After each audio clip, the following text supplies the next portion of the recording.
Good morning, and thank you for inviting me. Some of you I know, some of you I don't, so very briefly, I'm a California native, Los Angeles native to be precise. I'm a first-generation American. I've lived in the same modest home in Canyon Country for about 21 years.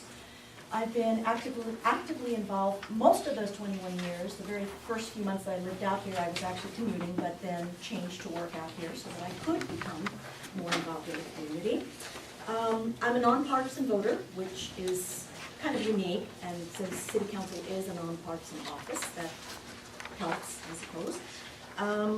I believe that we live in a really great city, and I would like to be able to build on the successes that we've had, but also do some other things that have not been done up to this point. The primary impetus for me to actually have joined the City Council race, because I have been involved for a very long time, but I've always felt that my voice was heard, and when I felt the need, I said what I had to say, and actually was able to get things done. The primary impetus, though, was this lawsuit that's been filed against our city regarding the California Voting Rights Act.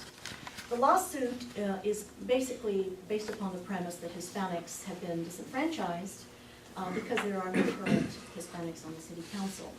I disagree with that premise because I happen to be an American of Hispanic ancestry, and no one has ever prevented me from running for City Council. The things that have prevented me are the same things that prevent anybody else. The time, family obligations, work obligations, money, maybe not wanting to put myself out there to take the shots that people take. So there are a lot of reasons, but none of them have anything to do with my ancestry or my heritage. So I really feel that instead of just complaining about it, I decided, okay, you want to say that the reason that you're suing us is because there are not enough Hispanics on the council. I'll give you one option, and there are two others for this particular election. So I really don't believe that what they're trying to accomplish is going to accomplish what they say they want to accomplish, because districting by racial and ethnic groups doesn't get you better representation, and it doesn't even always necessarily get you representation from within those groups. So, we need your first question. See, I knew I wasn't going to make it through the intro.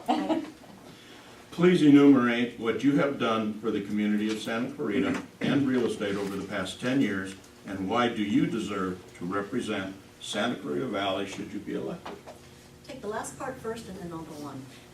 I don't believe I deserve to serve the people. I believe I'm qualified. And what I've done for the real estate industry in specific is most of the issues that I've taken on as a community advocate have actually revolved around real estate issues. And I've worked in your industry in various items. As a mortgage consultant, I've been a real estate investor, an owner, builder, contractor, so I'm very familiar with a lot of the challenges that are faced by the real estate industry. The permitting process, the need for energy consultants, all these things that make your job harder when you're trying to sell properties. The things that I've been involved in are, for instance, I was directly responsible for the undergrounding of the utilities along Soledad Canyon Road between Camp Plenty and Sierra Highway. Very simple conversation that I had with a gentleman by the name of Glenn Becerra, who is a city councilman in Simi, but was at the time the Edison representative that started the ball rolling for the grants to get that done. I'm an early on opponent of the Cemex mine, which would devastate property values in our area, in the Canyon Country area of Santa Clarita, but would also have bearing on the rest of the city and the valley because of the traffic issues and the air pollution issues and a lot of other issues.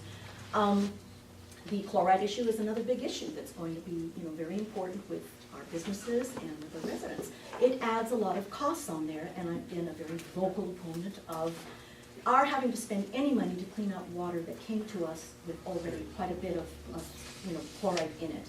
So lots and lots of the issues, the sign ordinance, which I was a very early supporter of, which for those of you who haven't been out there a long time, Soledad used to be just a cacophony of signs, different sizes, different heights, different everythings, and it was just very confusing. And I had gone to other communities that had sign ordinances, and I really thought that that was a great idea, so I worked with the city, and we got it done, and now you see a completely different Soledad and Lyons Avenue and other areas.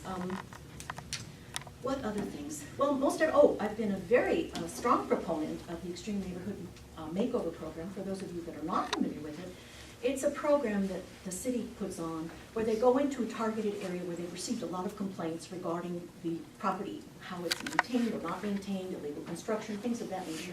They go in, they hold a little kickoff party, they apprise people of what the rules are and what they aren't, and then after they give people time to fix a lot of these things on their own, then they will go in and start asking people to fix. Some things are very simple and cost no money, like put your trash cans away, don't leave them out 7 days a week for your trash to flow all over the street. Other things are a little more complicated, like painting your eaves, pulling weeds, things like that. And then we even get into illegal construction, which does impact neighborhoods. All of those things impact property values, and all of those issues that impact property values directly impact you in your commissions and your ability to make decent living. So again, most of my issues have been really related to the quality of life within the city and maintaining and even enhancing, particularly our older neighborhoods. Thank you. The second question. Yes. What are the 3 important issues you wish to address to accomplish as a city council member? Well, the first one, and hopefully it would be resolved before our elections, but at the rate we're going, I don't know, is the California Voting Rights Act lawsuit. Palmdale is having some real difficulties with it, and they're even being told that their last election has been invalidated, and they may have to start all over again in June, which is interesting because they finally actually did elect a black gentleman, which is one of the targeted groups that they wanted to see elected. And here, as I mentioned, we have at least 3 Americans of Hispanic ancestry, so I don't know how that's going to play out, but that's one. The other one, which is probably going to happen within the next few years, is a cleanup of the Whitaker Bromite site, at least to the level that it can perhaps have some development, and most particularly the completion of some of our Cross Valley roads, because that piece of property sits right where some of our major thoroughfares need to connect, and at least if the portions of the property that can be cleaned to the level where they can have roads placed on them can happen.